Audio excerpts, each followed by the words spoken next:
Clementine Ogilvy Spencer Churchill, Baroness Spencer-Churchill, was the wife of Winston Churchill, Prime Minister of the United Kingdom, and a life peer in her own right.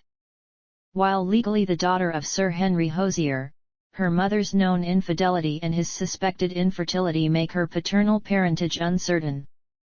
Clementine met Churchill in 1904 and they began their marriage of 56 years in 1908. They had 5 children together, one of whom died at the age of 2 from sepsis.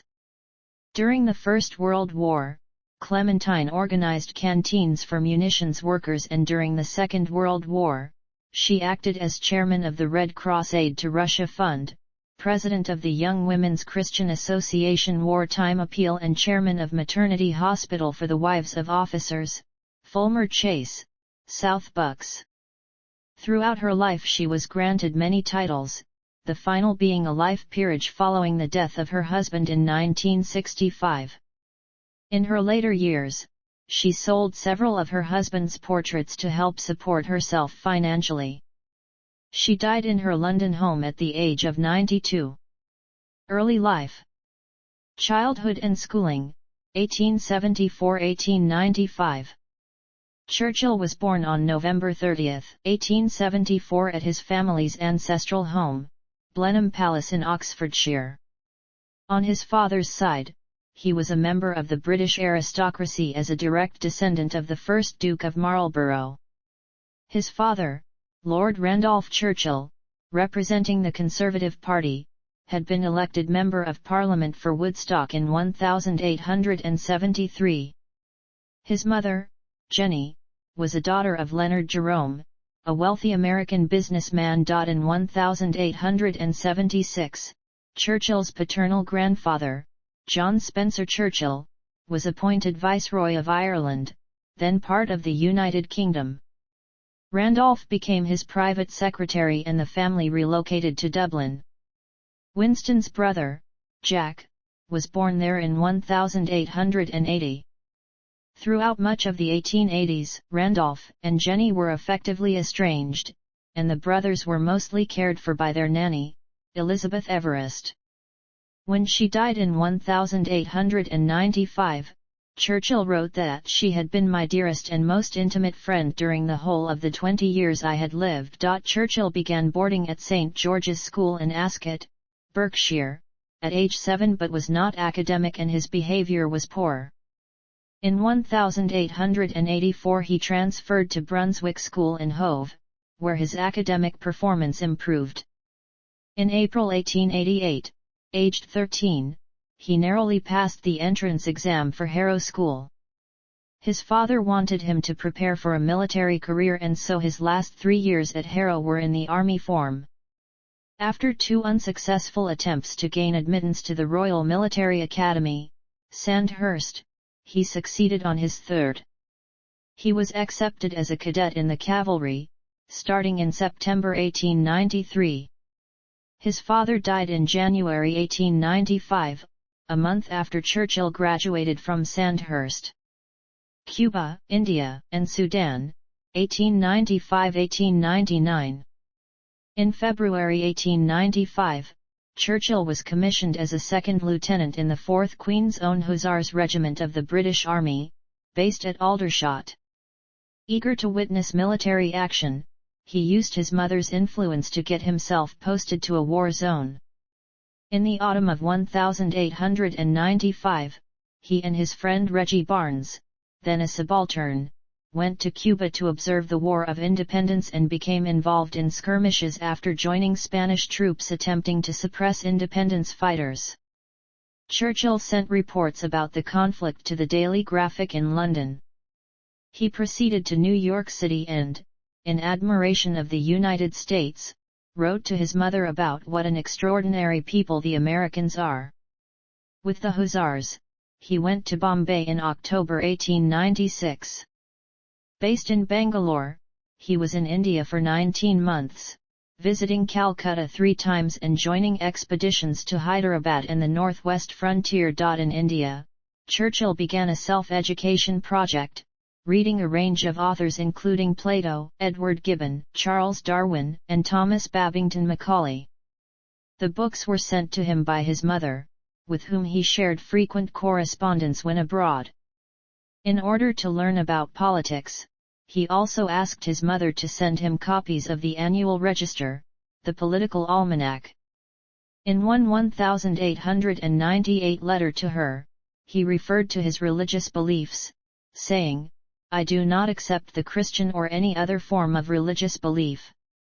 Churchill had been christened in the Church of England but, as he related later, he underwent a virulently anti-Christian phase in his youth, and as an adult was an agnostic.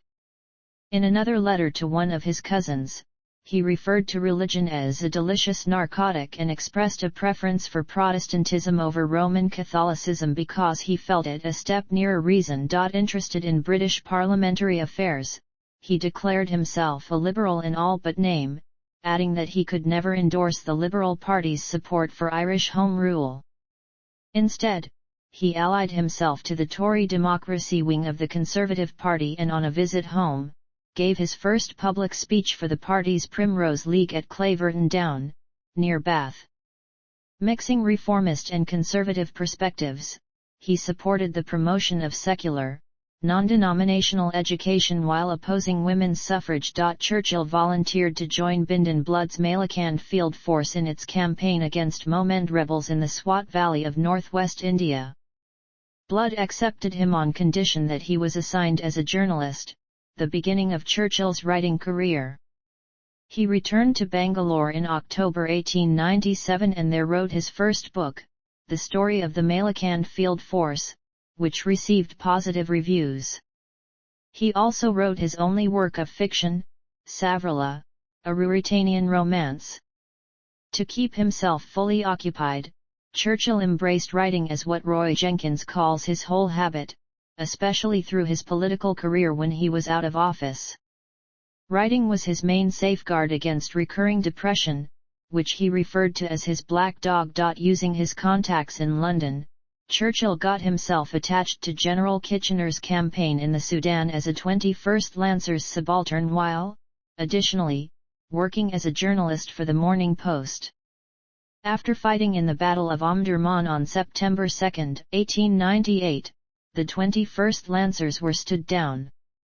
In October, Churchill returned to England and began writing The River War, an account of the campaign which was published in November 1899. It was at this time that he decided to leave the army. He was critical of Kitchener's actions during the war, particularly the latter's unmerciful treatment of enemy wounded and his desecration of Muhammad Ahmad's tomb in Omdurman. On December 2, 1898, Churchill embarked for India to settle his military business and complete his resignation from the 4th Hussars. He spent a lot of his time there playing polo, the only ball sport in which he was ever interested. Having left the Hussars, he sailed from Bombay on March 20, 1899, determined to launch a career in politics. Politics in South Africa, 1899–1901. Seeking a parliamentary career, Churchill spoke at Conservative meetings and was selected as one of the party's 2 parliamentary candidates for the June 1899 by-election in Oldham, Lancashire. While campaigning in Oldham, Churchill referred to himself as a Conservative and a Tory Democrat. Although the Oldham seats had previously been held by the Conservatives, the result was a narrow Liberal victory. Anticipating the outbreak of the Second Boer War between Britain and the Boer republics, Churchill sailed to South Africa as a journalist for the Morning Post under the editorship of James Nicol Dunn. In October, he travelled to the conflict zone near Ladysmith, then besieged by Boer troops, before heading for Colenso. After his train was derailed by Boer artillery shelling, he was captured as a prisoner of war and interned in a Boer POW camp in Pretoria. In December, Churchill escaped from the prison and evaded his captors by stowing away aboard freight trains and hiding in a mine. He eventually made it to safety in Portuguese East Africa. His escape attracted much publicity. In January 1900, he briefly rejoined the army as a lieutenant in the South African Light Horse Regiment, joining Red Versbuller's fight to relieve the siege of Ladysmith and take Pretoria. He was among the first British troops into both places. He and his cousin, the 9th Duke of Marlborough, demanded and received the surrender of 52 Boer prison camp guards. Throughout the war, he had publicly chastised anti-Boer prejudices, calling for them to be treated with generosity and tolerance, and after the war he urged the British to be magnanimous in victory. In July, having resigned his lieutenancy, he returned to Britain. His Morning Post dispatches had been published as London to Ladysmith via Pretoria and had sold well. Churchill rented a flat in London's Mayfair, using it as his base for the next 6 years. He stood again as one of the Conservative candidates at Oldham in the October 1900 general election, securing a narrow victory to become a Member of Parliament at age 25. In the same month, he published Ian Hamilton's March, a book about his South African experiences, which became the focus of a lecture tour in November through Britain, America, and Canada. Members of Parliament were unpaid and the tour was a financial necessity. In America, Churchill met Mark Twain, President McKinley, and Vice President Theodore Roosevelt. He did not get on well with Roosevelt. Later, in spring 1901, he gave more lectures in Paris, Madrid, and Gibraltar. Conservative MP, 1901–1904.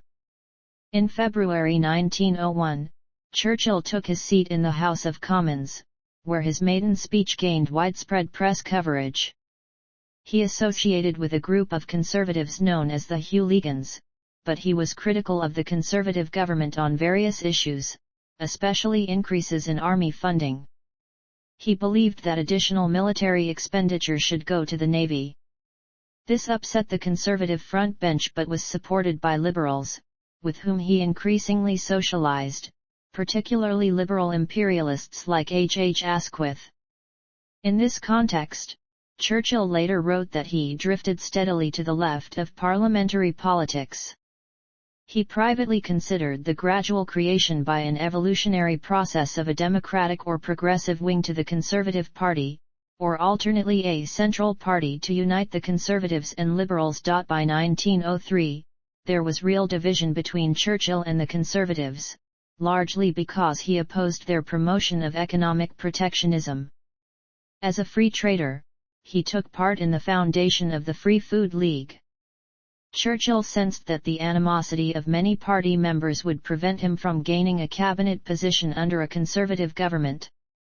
The Liberal Party was then attracting growing support, and so his defection in 1904 may also have been influenced by personal ambition. He increasingly voted with the Liberals against the government. For example, he opposed an increase in military expenditure, he supported a Liberal bill to restore legal rights to trade unions, and he opposed the introduction of tariffs on goods imported into the British Empire, describing himself as a sober admirer of the principles of free trade. Arthur Balfour's government announced protectionist legislation in October 1903. 2 months later, incensed by Churchill's criticism of the government, the Oldham Conservative Association informed him that it would not support his candidature at the next general election. In May 1904, Churchill opposed the government's proposed Aliens Bill, designed to curb Jewish migration into Britain. He stated that the bill would appeal to insular prejudice against foreigners, to racial prejudice against Jews, and to labor prejudice against competition, and expressed himself in favor of the old tolerant and generous practice of free entry and asylum to which this country has so long adhered and from which it has so greatly gained. On May 31, 1904, he crossed the floor, defecting from the Conservatives to sit as a member of the Liberal Party in the House of Commons. Liberal MP, 1904–1908. As a Liberal, Churchill attacked government policy and gained a reputation as a radical under the influences of John Morley and David Lloyd George. In December 1905, Balfour resigned as Prime Minister and King Edward VII invited the Liberal leader Henry Campbell Bannerman to take his place. Hoping to secure a working majority in the House of Commons, Campbell Bannerman called a general election in January 1906, which the Liberals won. Churchill won the Manchester North West seat. In the same month, his biography of his father was published. He received an advance payment of £8,000. It was generally well received. It was also at this time that the first biography of Churchill himself, written by the Liberal Alexander McCallum Scott, was published. In the new government, Churchill became Under-Secretary of State for the Colonial Office, a junior ministerial position that he had requested. He worked beneath the Secretary of State for the Colonies, Victor Bruce, 9th Earl of Elgin, and took Edward Marsh as his secretary. Marsh remained Churchill's secretary for 25 years. Churchill's first task was helping to draft a constitution for the Transvaal, and he helped oversee the formation of a government in the Orange Free State. In dealing with southern Africa, he sought to ensure equality between the British and the Boers. He also announced a gradual phasing out of the use of Chinese indentured labourers in South Africa. He and the government decided that a sudden ban would cause too much upset in the colony and might damage the economy. He expressed concerns about the relations between European settlers and the black African population. After the Zulu launched their Bombay the Rebellion in Natal, Churchill complained about the disgusting butchery of the natives by Europeans. Asquith Government, 1908–1915. President of the Board of Trade, 1908–1910. Asquith succeeded the terminally ill Campbell Bannerman on April 8, 1908 and, 4 days later, Churchill was appointed President of the Board of Trade, succeeding Lloyd George, who became Chancellor of the Exchequer. Aged 33, Churchill was the youngest cabinet member since 1866. Newly appointed cabinet ministers were legally obliged to seek re-election at a by-election, and on April 24, Churchill lost the Manchester North West by-election to the Conservative candidate by 429 votes. On May 9, the Liberals stood him in the safe seat of Dundee, where he won comfortably. In private life, Churchill proposed marriage to Clementine Hosier. They were married on September 12, 1908 at St. Margaret's, Westminster, and honeymooned in Bovino, Venice, and Vivry Castle in Moravia.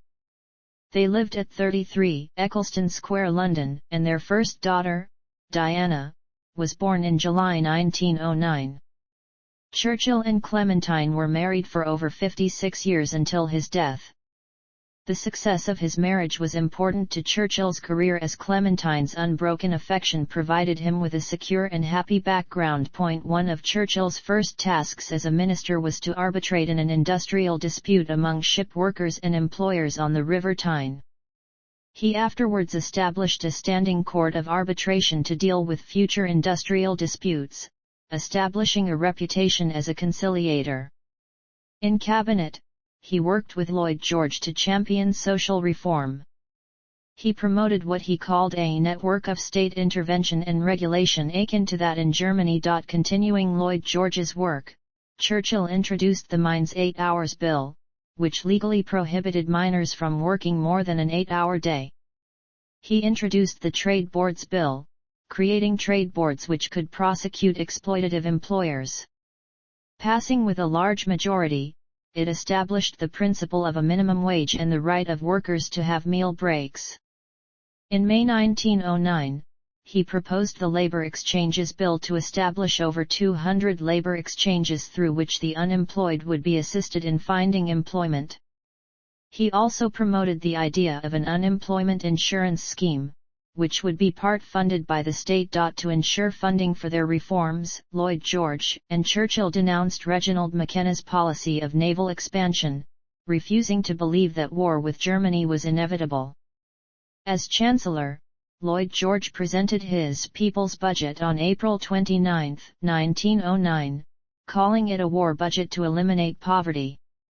With Churchill as his closest ally, Lloyd George proposed unprecedented taxes on the rich to fund the liberal welfare programs. The budget was vetoed by the Conservative peers who dominated the House of Lords. His social reforms under threat, Churchill became president of the Budget League, and warned that upper-class obstruction could anger working-class Britons and lead to class war. The government called the January 1910 general election, which resulted in a narrow Liberal victory. Churchill retained his seat at Dundee. After the election, he proposed the abolition of the House of Lords in a cabinet memorandum, suggesting that it be replaced either by a unicameral system or by a new, smaller second chamber that lacked an inbuilt advantage for the Conservatives. In April, the Lords relented and the People's Budget passed into law. Churchill continued to campaign against the House of Lords and assisted passage of the Parliament Act 1911, which reduced and restricted its powers. Home Secretary, 1910–1911. In February 1910, Churchill was promoted to Home Secretary, giving him control over the police and prison services. He implemented a prison reform program. Measures included a distinction between criminal and political prisoners, with prison rules for the latter being relaxed. There were educational innovations like the establishment of libraries for prisoners, and a requirement for each prison to stage entertainments 4 times a year. The rules on solitary confinement were relaxed somewhat, and Churchill proposed the abolition of automatic imprisonment of those who failed to pay fines. Imprisonment of people aged between 16 and 21 was abolished except for the most serious offences. Churchill commuted 21 of the 43 capital sentences passed while he was Home Secretary. One of the major domestic issues in Britain was women's suffrage. Churchill supported giving women the vote, but he would only back a bill to that effect if it had majority support from the electorate. His proposed solution was a referendum on the issue, but this found no favour with Asquith and women's suffrage remained unresolved until 1918. Many suffragettes believed that Churchill was a committed opponent of women's suffrage, and targeted his meetings for protest. In November 1910, the suffragist Hugh Franklin attacked Churchill with a whip. Franklin was arrested and imprisoned for 6 weeks. In the summer of 1910, Churchill had to deal with the Tony Pandy riot, in which coal miners in the Rhondda Valley violently protested against their working conditions. The chief constable of Glamorgan requested troops to help police quell the rioting. Churchill, learning that the troops were already travelling, allowed them to go as far as Swindon and Cardiff, but blocked their deployment. He was concerned that the use of troops could lead to bloodshed. Instead he sent 270 London police, who were not equipped with firearms, to assist their Welsh counterparts. As the riots continued, he offered the protesters an interview with the government's chief industrial arbitrator, which they accepted. Privately, Churchill regarded both the mine owners and striking miners as being very unreasonable. The Times and other media outlets accused him of being too soft on the rioters. In contrast, many in the Labour Party, which was linked to the trade unions, regarded him as having been too heavy-handed. In consequence of the latter, Churchill incurred the long-term suspicion of the Labour movement. Asquith called a general election in December 1910 and the Liberals were re-elected with Churchill secure in Dundee. In January 1911, Churchill became involved in the siege of Sydney Street. 3 Latvian burglars had killed several police officers and hidden in a house in London's East End, which was surrounded by police. Churchill stood with the police though he did not direct their operation. After the house caught fire, he told the fire brigade not to proceed into the house because of the threat posed by the armed men. Afterwards, 2 of the burglars were found dead. Although he faced criticism for his decision, he stated that he thought it better to let the house burn down rather than spend good British lives in rescuing those ferocious rascals. In March 1911, Churchill introduced the second reading of the Coal Mines Bill in Parliament. When implemented, it imposed stricter safety standards at coal mines. He also formulated the Shops Bill to improve the working conditions of shop workers. It faced opposition from shop owners and only passed into law in a much emasculated form. In April, Lloyd George introduced the first health and unemployment insurance legislation. the National Insurance Act 1911, Churchill had been instrumental in drafting it. In May, Clementine gave birth to their second child, Randolph, named after Churchill's father. In response to escalating civil strife in 1911, Churchill sent troops into Liverpool to quell protesting dockers and rallied against a national railway strike. During the Agadir crisis of April 1911, when there was a threat of war between France and Germany, Churchill suggested an alliance with France and Russia to safeguard the independence of Belgium, Denmark, and the Netherlands to counter possible German expansionism. The Agadir crisis had a profound effect on Churchill, and he altered his views about the need for naval expansion. First Lord of the Admiralty. In October 1911, Asquith appointed Churchill First Lord of the Admiralty, and he took up official residence at Admiralty House. He created a naval war staff and, over the next 2.5 years, focused on naval preparation, visiting naval stations and dockyards, seeking to improve morale, and scrutinizing German naval developments. After the German government passed its 1912 naval law to increase warship production, Churchill vowed that Britain would do the same, and that for every new battleship built by the Germans, Britain would build 2.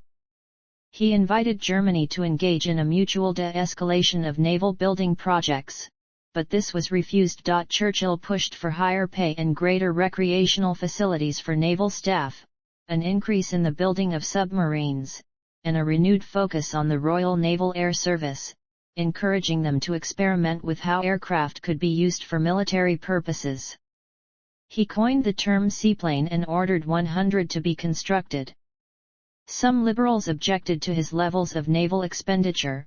In December 1913 he threatened to resign if his proposal for 4 new battleships in 1914-15 was rejected.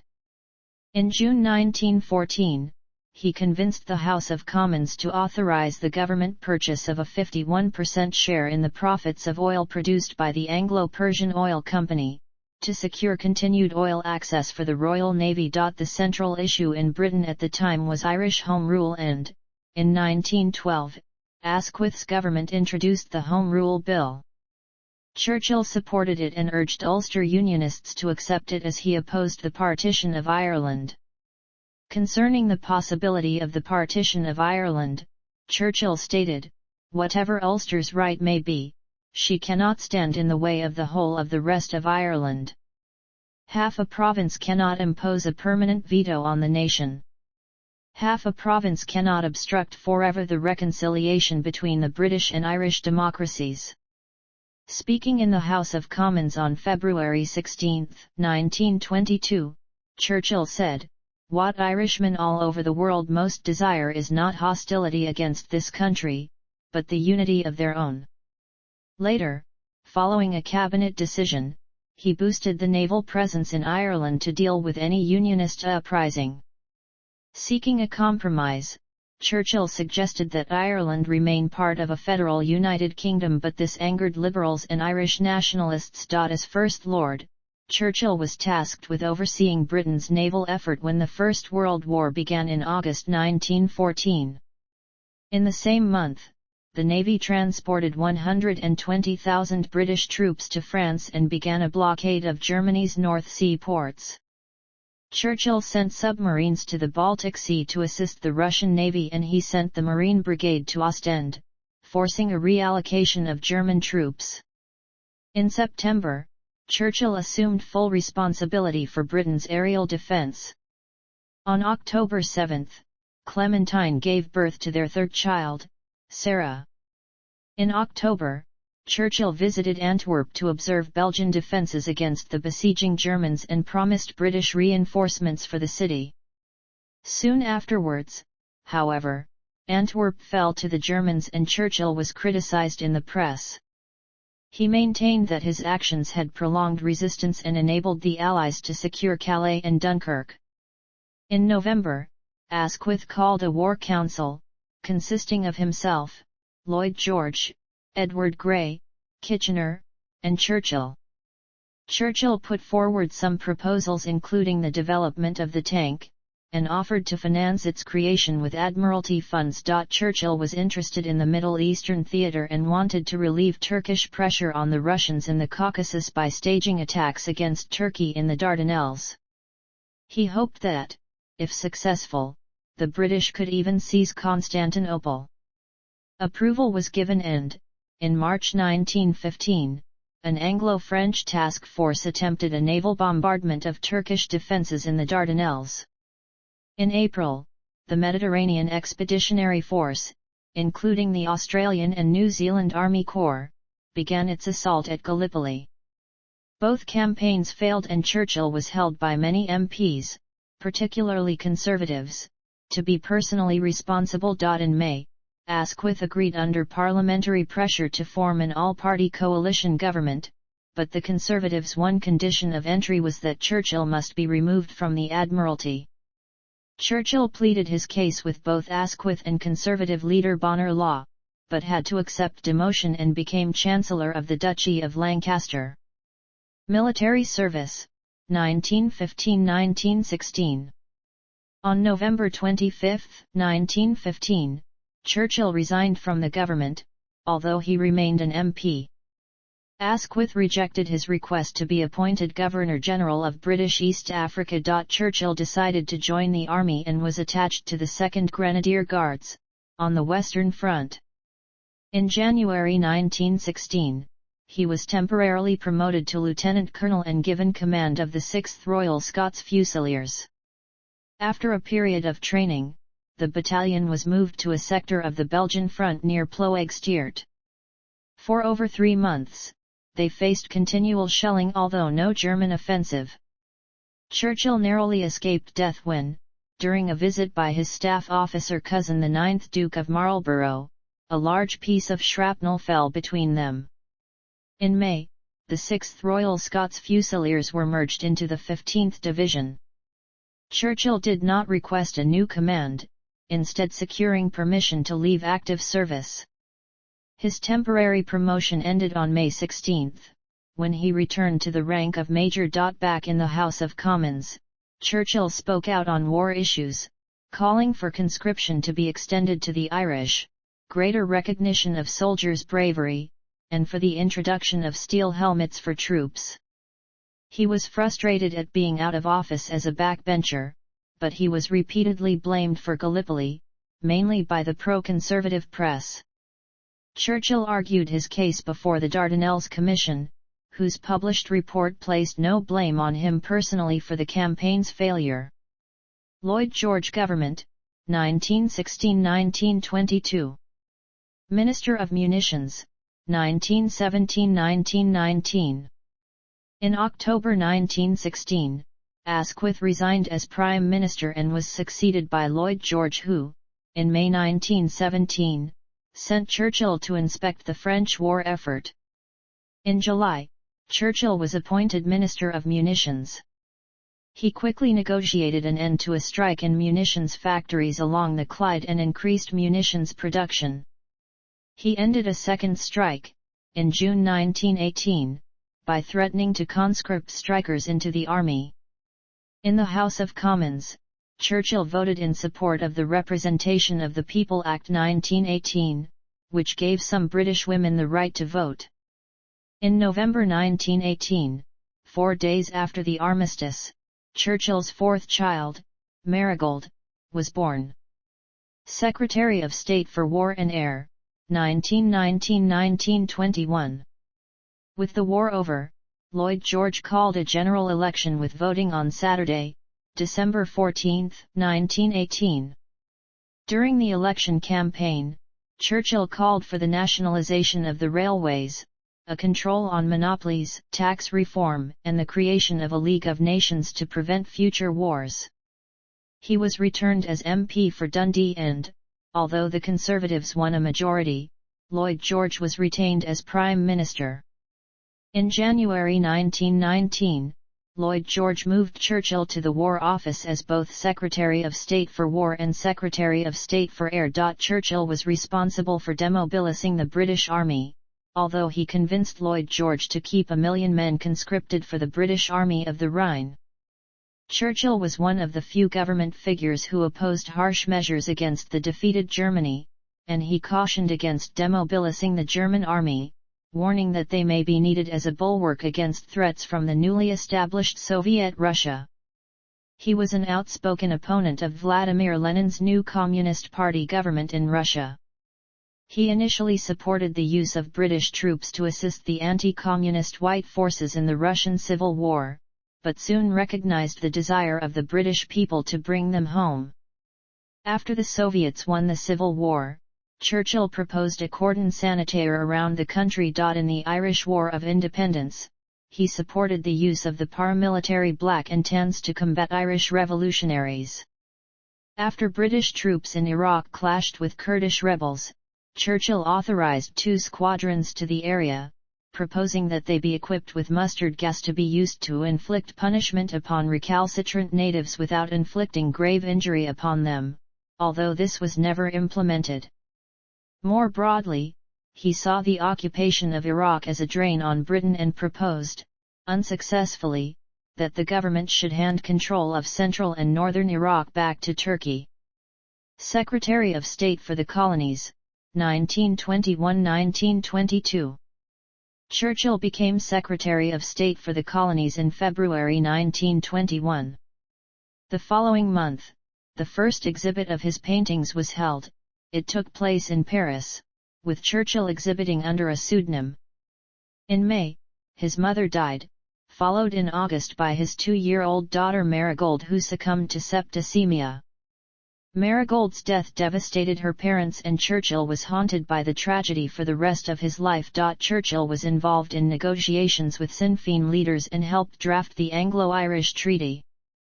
Elsewhere, he was responsible for reducing the cost of occupying the Middle East, and was involved in the installations of Faisal I of Iraq and his brother Abdullah I of Jordan.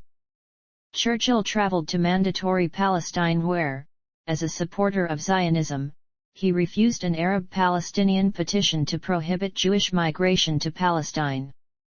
He did allow some temporary restrictions following the 1921 Jaffa riots. In September 1922, the Chanac crisis erupted as Turkish forces threatened to occupy the Dardanelles neutral zone, which was policed by the British Army based in Chanac.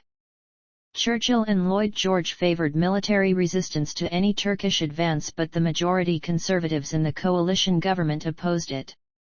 A political debacle ensued which resulted in the Conservative withdrawal from the government, precipitating the November 1922 general election. Also in September, Churchill's 5th and last child, Mary, was born, and in the same month he purchased Chartwell, in Kent, which became his family home for the rest of his lifetime. In October 1922, he underwent an operation for appendicitis. While he was in hospital, Lloyd George's coalition was dissolved. In the general election, Churchill lost his Dundee seat to Edwin Scrymgeour, a prohibitionist candidate. Later, he wrote that he was without an office, without a seat, without a party, and without an appendix. Still, he could be satisfied with his elevation as one of 50 companions of honor, as named in Lloyd George's 1922 dissolution honors list. Out of Parliament, 1922–1924. Churchill spent much of the next 6 months at the Villa Rêve d'Or near Caen, where he devoted himself to painting and writing his memoirs. He wrote an autobiographical history of the war, The World Crisis. The first volume was published in April 1923 and the rest over the next 10 years. After the 1923 general election was called, 7 Liberal associations asked Churchill to stand as their candidate, and he selected Leicester West, but he did not win the seat. A Labour government led by Ramsay MacDonald took power. Churchill had hoped they would be defeated by a Conservative Liberal coalition. He strongly opposed the MacDonald government's decision to loan money to Soviet Russia and feared the signing of an Anglo-Soviet treaty. On March 19, 1924, alienated by Liberal support for Labour, Churchill stood as an independent anti-socialist candidate in the Westminster Abbey by-election but was defeated. In May, he addressed a Conservative meeting in Liverpool and declared that there was no longer a place for the Liberal Party in British politics. He said that Liberals must back the Conservatives to stop Labour and ensure the successful defeat of socialism. In July, he agreed with Conservative leader Stanley Baldwin that he would be selected as a Conservative candidate in the next general election, which was held on October 29. Churchill stood at Epping, but he described himself as a constitutionalist. The Conservatives were victorious and Baldwin formed the new government. Although Churchill had no background in finance or economics, Baldwin appointed him as Chancellor of the Exchequer. Chancellor of the Exchequer, 1924–1929. Becoming Chancellor on November 6, 1924, Churchill formally rejoined the Conservative Party. As Chancellor, he intended to pursue his free trade principles in the form of laissez-faire economics, as under the liberal social reforms. In April 1925, he controversially albeit reluctantly restored the gold standard in his first budget at its 1914 parity against the advice of some leading economists including John Maynard Keynes. The return to gold is held to have caused deflation and resultant unemployment with a devastating impact on the coal industry. Churchill presented 5 budgets in all to April 1929. Among his measures were reduction of the state pension age from 70 to 65, immediate provision of widows' pensions, reduction of military expenditure, income tax reductions and imposition of taxes on luxury items. During the general strike of 1926, Churchill edited the British Gazette, the government's anti-strike propaganda newspaper. After the strike ended, he acted as an intermediary between striking miners and their employers. He later called for the introduction of a legally binding minimum wage. In early 1927, Churchill visited Rome where he met Mussolini, whom he praised for his stand against Leninism. The Wilderness Years, 1929–1939. I Marlborough/I and the India Question, 1929–1932. None. Warnings about Germany and the Abdication Crisis, 1933–1936. After Hitler came to power on January 30, 1933, Churchill was quick to recognize the menace of such a regime and expressed alarm that the British government had reduced Air Force spending and warned that Germany would soon overtake Britain in Air Force production. Armed with official data provided clandestinely by 2 senior civil servants, Desmond Morton and Ralph Wigram, Churchill was able to speak with authority about what was happening in Germany, especially the development of the Luftwaffe. He told the people of his concerns in a radio broadcast in November 1934, having earlier denounced the intolerance and militarism of Nazism in the House of Commons. While Churchill regarded Mussolini's regime as a bulwark against the perceived threat of communist revolution, he opposed the Italian invasion of Ethiopia, despite describing the country as a primitive, uncivilized nation. Writing about the Spanish Civil War, he referred to Franco's army as the anti-Red movement, but later became critical of Franco. 2 of his nephews, Esmond and Giles Romilly, fought as volunteers in the international brigades in defense of the legitimate Republican government. Between October 1933 and September 1938, the 4 volumes of Marlborough, His Life and Times were published and sold well. In December 1934, the India Bill entered Parliament and was passed in February 1935. Churchill and 83 other Conservative MPs voted against it. In June 1935, MacDonald resigned and was replaced as Prime Minister by Baldwin. Baldwin then led the Conservatives to victory in the 1935 general election. Churchill retained his seat with an increased majority but was again left out of the government. In January 1936, Edward VIII succeeded his father, George V, as monarch. His desire to marry an American divorcee, Wallis Simpson, caused the abdication crisis. Churchill supported Edward and clashed with Baldwin on the issue. Afterwards, although Churchill immediately pledged loyalty to George VI, he wrote that the abdication was premature and probably quite unnecessary. Anti-appeasement, 1937–1939. In May 1937, Baldwin resigned and was succeeded as Prime Minister by Neville Chamberlain. At first, Churchill welcomed Chamberlain's appointment but, in February 1938, matters came to a head after Foreign Secretary Anthony Eden resigned over Chamberlain's appeasement of Mussolini, a policy which Chamberlain was extending towards Hitler. In 1938, Churchill warned the government against appeasement and called for collective action to deter German aggression. In March, the Evening Standard ceased publication of his fortnightly articles, but the Daily Telegraph published them instead. Following the German annexation of Austria, Churchill spoke in the House of Commons, declaring that the gravity of the events cannot be exaggerated. He began calling for a mutual defense pact among European states threatened by German expansionism, arguing that this was the only way to halt Hitler. This was to no avail as, in September, Germany mobilized to invade the Sudetenland in Czechoslovakia. Churchill visited Chamberlain at Downing Street and urged him to tell Germany that Britain would declare war if the Germans invaded Czechoslovak territory. Chamberlain was not willing to do this.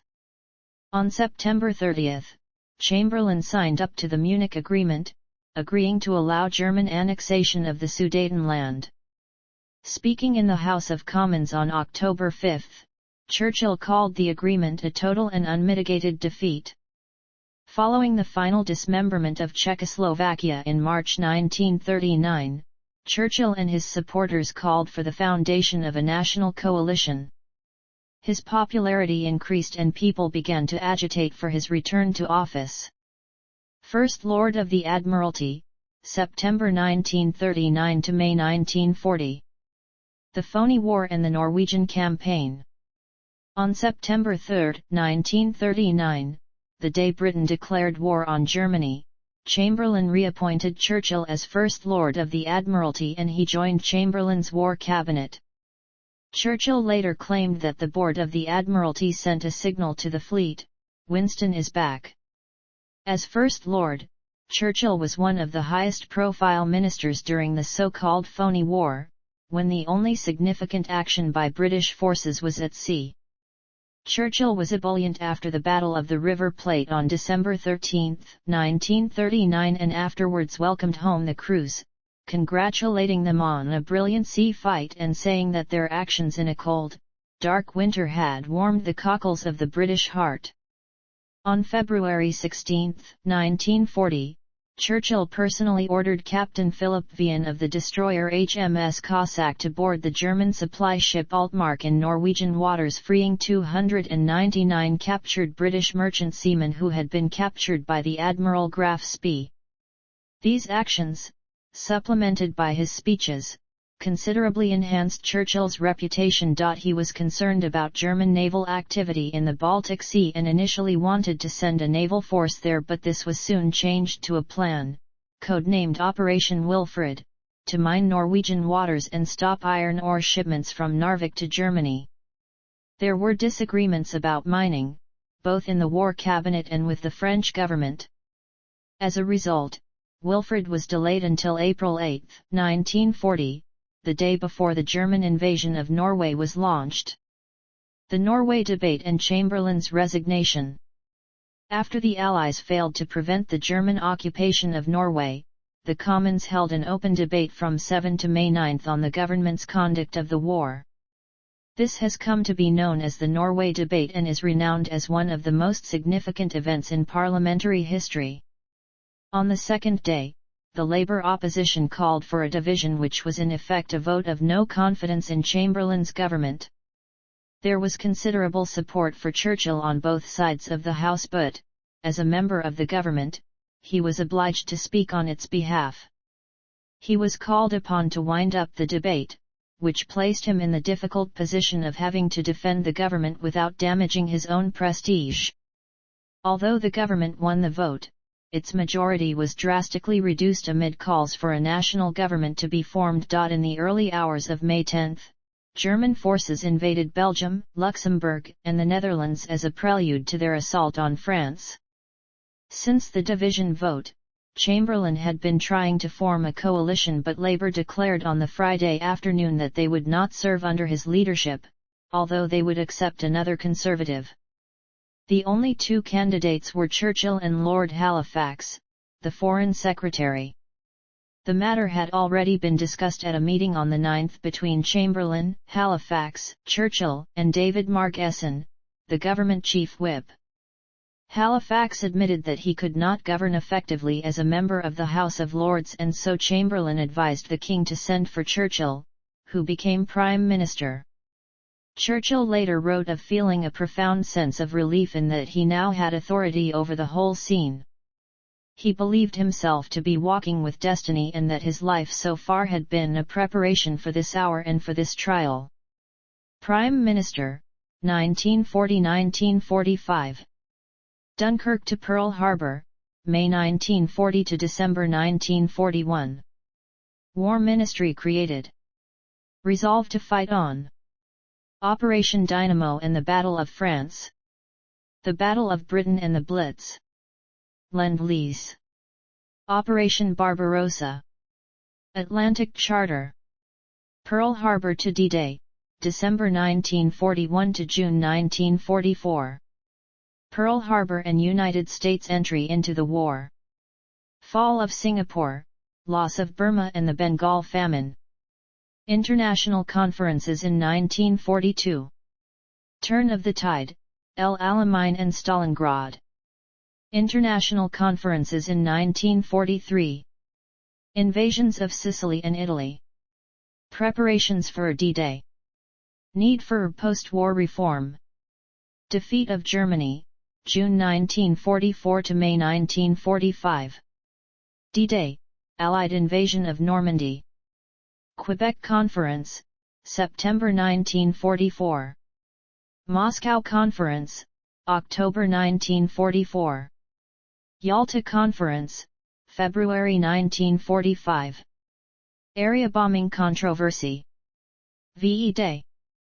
Caretaker government, May 1945 to July 1945.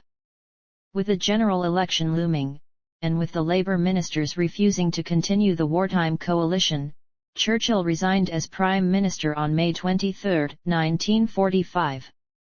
Later that day, he accepted the King's invitation to form a new government, known officially as the National Government, like the Conservative-dominated coalition of the 1930s, but sometimes called the Caretaker Ministry.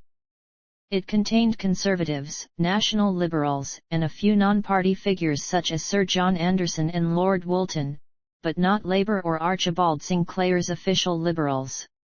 Although Churchill continued to carry out the functions of Prime Minister, including exchanging messages with the U.S. administration about the upcoming Potsdam Conference, he was not formally reappointed until May 28. Potsdam Conference. General election, July 1945. Leader of the Opposition, 1945–1951. Iron Curtain speech. Churchill continued to lead the Conservative Party and, for 6 years, served as leader of the opposition. In 1946, he was in America for nearly 3 months from early January to late March. It was on this trip that he gave his Iron Curtain speech about the USSR and its creation of the Eastern Bloc. Speaking on March 5, 1946 in the company of President Truman at Westminster College in Fulton, Missouri, Churchill declared, "From Stettin in the Baltic to Trieste in the Adriatic, an Iron Curtain has descended across the continent.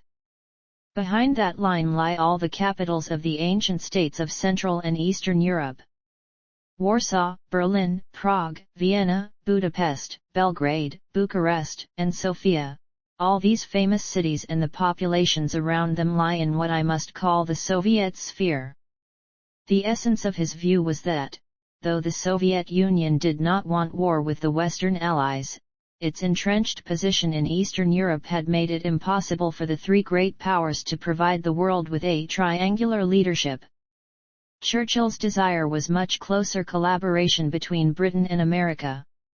Within the same speech, he called for a special relationship between the British Commonwealth and Empire and the United States, but he emphasized the need for cooperation within the framework of the United Nations Charter. Politics. Churchill was an early proponent of pan-Europeanism, having called for a United States of Europe in a 1930 article. He supported the creations of the Council of Europe in 1949 and the European Coal and Steel Community in 1951, but his support was always with the firm proviso that Britain must not actually join any federal grouping. Having lived in Ireland as a child, Churchill always opposed its partition. As a minister in 1913 and again in 1921, he suggested that Ulster should be part of a united Ireland, but with a degree of autonomy from an independent Irish government.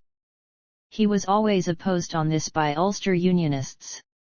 While he was leader of the opposition, he told John W. Dullenty and Frederick Boland, successive Irish ambassadors to London, that he still hoped for reunification. Labour won the 1950 general election, but with a much reduced majority. Churchill continued to serve as leader of the opposition. Prime Minister, 1951–1955. Election result and cabinet appointments. Despite losing the popular vote to Labour, the Conservatives won an overall majority of 17 seats in the October 1951 general election and Churchill again became Prime Minister, remaining in office until his resignation on April 5, 1955. Eden, his eventual successor, was restored to foreign affairs, the portfolio with which Churchill was preoccupied throughout his tenure. Future Prime Minister Harold Macmillan was appointed Minister of Housing and Local Government with a manifesto commitment to build 300,000 new houses per annum, Churchill's only real domestic concern. He achieved the target and, in October 1954, was promoted to Minister of Defence. Health issues to eventual resignation. Churchill was nearly 77 when he took office and was not in good health following several minor strokes.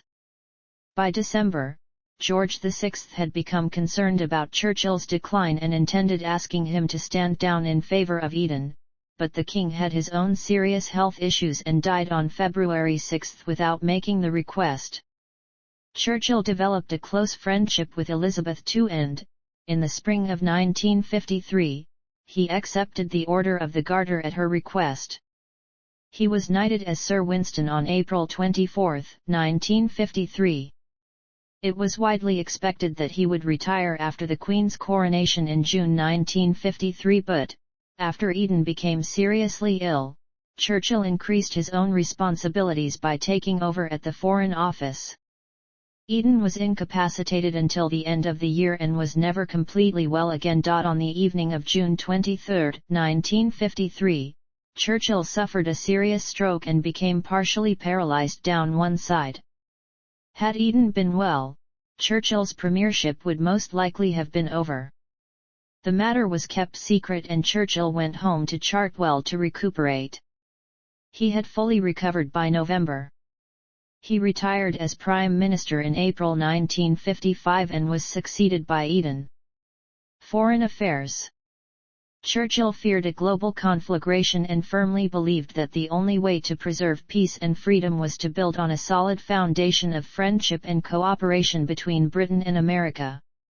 He made 4 official transatlantic visits from January 1952 to July 1954. He enjoyed a good relationship with Truman, but difficulties arose over the planned European Defense Community, by which Truman hoped to reduce America's military presence in West Germany. Churchill was skeptical about the EDC. Churchill wanted U.S. military support of British interests in Egypt and the Middle East, but that was refused. While Truman expected British military involvement in Korea, he viewed any U.S. commitment to the Middle East as maintaining British imperialism. The Americans recognized that the British Empire was in terminal decline and had welcomed the Attlee government's policy of decolonization.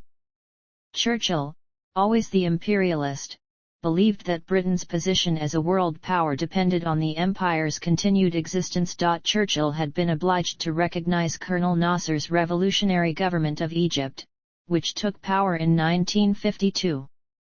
Much to Churchill's private dismay, agreement was reached in October 1954 on the phased evacuation of British troops from their Suez base. In addition, Britain agreed to terminate its rule in Anglo-Egyptian Sudan by 1956, though this was in return for Nasser's abandonment of Egyptian claims over the region. Elsewhere, the Malayan Emergency, a guerrilla war fought by communist fighters against Commonwealth forces, had begun in 1948 and continued past Malayan independence until 1960. Churchill's government maintained the military response to the crisis and adopted a similar strategy for the Mau Mau uprising in British Kenya. Churchill was uneasy about the election of Eisenhower as Truman's successor. After Stalin died on March 5, 1953, Churchill sought a summit meeting with the Soviets, but Eisenhower refused out of fear that the Soviets would use it for propaganda. By July of that year, Churchill was deeply regretting that the Democrats had not been returned. He told Colville that Eisenhower as president was both weak and stupid. Churchill believed that Eisenhower did not fully comprehend the danger posed by the H-bomb, and he greatly distrusted Eisenhower's Secretary of State, John Foster Dulles. Churchill met Eisenhower to no avail at the Three Powers Bermuda Conference in December 1953 and in June/July 1954 at the White House. In the end, it was the Soviets who proposed a four-power summit, but it did not meet until July 18, 1955, 3 months after Churchill had retired. Later life, 1955–1965. Retirement, 1955–1964. Elizabeth II offered to create Churchill Duke of London, but this was declined as a result of the objections of his son Randolph, who would have inherited the title on his father's death. Although publicly supportive, Churchill was privately scathing about Eden's handling of the Suez Crisis, and Clementine believed that many of his visits to the United States in the following years were attempts to help repair Anglo-American relations. After leaving the premiership, Churchill remained an MP until he stood down at the 1964 general election. Apart from 1922 to 1924, he had been an MP since October 1900 and had represented 5 constituencies. By the time of the 1959 general election, however, he seldom attended the House of Commons. Despite the Conservative landslide in 1959, his own majority in Woodford fell by more than 1,000. He spent most of his retirement at Chartwell or at his London home in Hyde Park Gate, and became a habitué of high society at La Pausa on the French Riviera. In June 1962, when he was 87, Churchill had a fall in Monte Carlo and broke his hip. He was flown home to a London hospital where he remained for 3 weeks. Jenkins says that Churchill was never the same after this accident, and his last 2 years were something of a twilight period. In 1963, U.S. President John F. Kennedy, acting under authorization granted by an act of Congress, proclaimed him an honorary citizen of the United States, but he was unable to attend the White House ceremony. There has been speculation that he became very depressed in his final years, but this has been emphatically denied by his personal secretary Anthony Montague Brown, who was with him for his last 10 years. Montague Brown wrote that he never heard Churchill refer to depression and certainly did not suffer from it.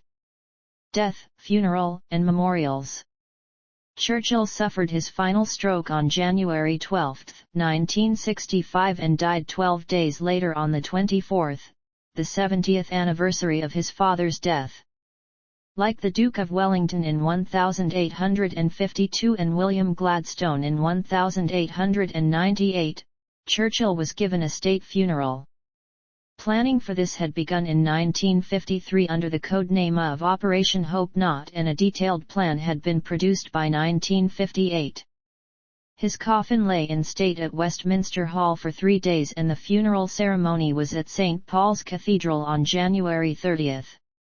Afterwards, the coffin was taken by boat along the River Thames to Waterloo Station, and from there by a special train to the family plot at St. Martin's Church, Blaydon, near his birthplace at Blenheim Palace. Worldwide, numerous memorials have been dedicated to Churchill. His statue in Parliament Square was unveiled by his widow Clementine in 1973 and is one of only 12 in the square, all of prominent political figures, including Churchill's friend Lloyd George and his India policy nemesis Gandhi. Elsewhere in London, the wartime Cabinet War Rooms have been renamed the Churchill Museum and Cabinet War Rooms. Churchill College, Cambridge, was established as a national memorial to Churchill. An indication of Churchill's high esteem in the UK is the result of the 2002 BBC poll, attracting 447,423 votes, in which he was voted the greatest Briton of all time, his nearest rival being Isambard Kingdom Brunel some 56,000 votes behind. He is one of only 8 people to be granted honorary citizenship of the United States. Others include Lafayette, Raoul Wallenberg, and Mother Teresa. The United States Navy honored him in 1999 by naming a new Arleigh Burke-class destroyer as the USS Winston S. Churchill. Other memorials in North America include the National Churchill Museum in Fulton, Missouri, where he made the 1946 Iron Curtain speech, Churchill Square in central Edmonton, Alberta, and the Winston Churchill Range, a mountain range northwest of Lake Louise, also in Alberta, which was renamed after Churchill in 1956. Churchill Archives Centre on the campus of Churchill College at the University of Cambridge houses Churchill's personal papers and is open to the public. Artist, historian, and writer. Churchill was a prolific writer. His output included a novel, 2 biographies, 3 volumes of memoirs, several histories, and numerous press articles. 2 of his most famous works, published after his first premiership brought his international fame to new heights, were his 12-volume memoir, The Second World War, and the 4-volume A History of the English-Speaking Peoples. In recognition of his mastery of historical and biographical description and oratorial output, Churchill received the Nobel Prize in Literature in 1953. He used either Winston S. Churchill or Winston Spencer Churchill as his pen name to avoid confusion with the American novelist of the same name, with whom he struck up a friendly correspondence. For many years, he relied heavily upon his press articles to assuage his financial worries. In 1937, for example, he wrote 64 published articles and some of his contracts were quite lucrative. As well as writing, Churchill became an accomplished amateur artist after his resignation from the Admiralty in 1915. Using the pseudonym Charles Morin, he continued this hobby throughout his life and completed hundreds of paintings, many of which are on show in the studio at Chartwell as well as in private collections. Churchill was an amateur bricklayer, constructing buildings and garden walls at Chartwell. To further this hobby, he joined the Amalgamated Union of Building Trade Workers but was expelled after he revived his membership of the Conservative Party. He also bred butterflies at Chartwell, keeping them in a converted summerhouse each year until the weather was right for their release. He was well known for his love of animals and always had several pets, mainly cats but also dogs, pigs, lambs, bantams, goats, and fox cubs among others. Churchill has often been quoted as saying that cats look down on us and dogs look up to us, but pigs treat us as equals, or words to that effect, but the International Churchill Society believe he has mostly been misquoted. Legacy and assessments. A Man of Destiny. Roy Jenkins concludes his biography of Churchill by comparing him favourably with W. E. Gladstone and summarising. Churchill, with all his idiosyncrasies, his indulgences, his occasional childishness, but also his genius, his tenacity, and his persistent ability larger than life, as the greatest ever. 10 Downing Street. Churchill always self-confidently believed himself to be a man of destiny. Because of this, he lacked restraint and could be reckless. His self-belief manifested itself in terms of his affinity with war, of which, according to Sebastian Haffner, he exhibited a profound and innate understanding. Churchill considered himself a military genius, but that made him vulnerable to failure, and Paul Addison says Gallipoli was the greatest blow his self-image was ever to sustain. Jenkins points out, however, that although Churchill was excited and exhilarated by war, he was never indifferent to the suffering it causes. Political ideology. As a politician, Churchill was perceived by some observers to have been largely motivated by personal ambition rather than political principle. During his early parliamentary career, he was often deliberately provocative and argumentative to an unusual degree, and his barbed rhetorical style earned him many enemies in Parliament. On the other hand, he was deemed to be an honest politician who displayed particular loyalty to his family and close friends. He was, according to Jenkins, singularly lacking in inhibition or concealment.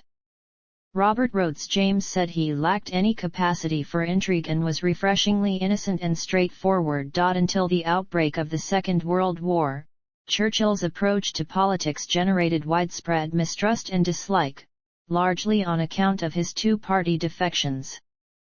His biographers have variously categorized him, in terms of political ideology, as fundamentally conservative, liberal in outlook, and never circumscribed by party affiliation. Jenkins says that Churchill's self-belief was far stronger than any class or tribal loyalty. Whether Churchill was a conservative or a liberal, he was nearly always opposed to socialism because of its propensity for state planning and his belief in free markets. The exception was during his wartime coalition, when he was completely reliant upon the support of his Labour colleagues. Although the Labour leaders were willing to join his coalition, Churchill had long been regarded as an enemy of the working class. His response to the Rhondda Valley unrest and his anti-socialist rhetoric brought condemnation from socialists. They saw him as a reactionary who represented imperialism, militarism, and the interests of the upper classes in the class war. His role in opposing the general strike earned the enmity of many strikers and most members of the labor movement.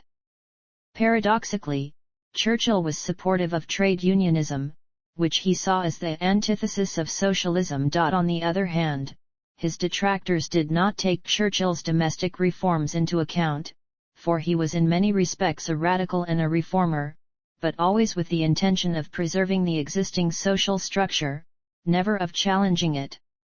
He could not empathize with the poor, so he sympathized with them instead, displaying what Addison calls the attitude of a benevolent paternalist. Jenkins, himself a senior Labour minister, remarked that Churchill had a substantial record as a social reformer for his work in the early years of his ministerial career. Similarly, Rhodes James thought that, as a social reformer, Churchill's achievements were considerable. This, said Rhodes James, had been achieved because Churchill as a minister had three outstanding qualities. He worked hard, he put his proposals efficiently through the cabinet and parliament, he carried his department with him. These ministerial merits are not as common as might be thought. Imperialism and racial views. Assessments of Churchill's legacy are largely based on his leadership of the British people in the Second World War. Even so, his personal views on empire and race continue to stir debate.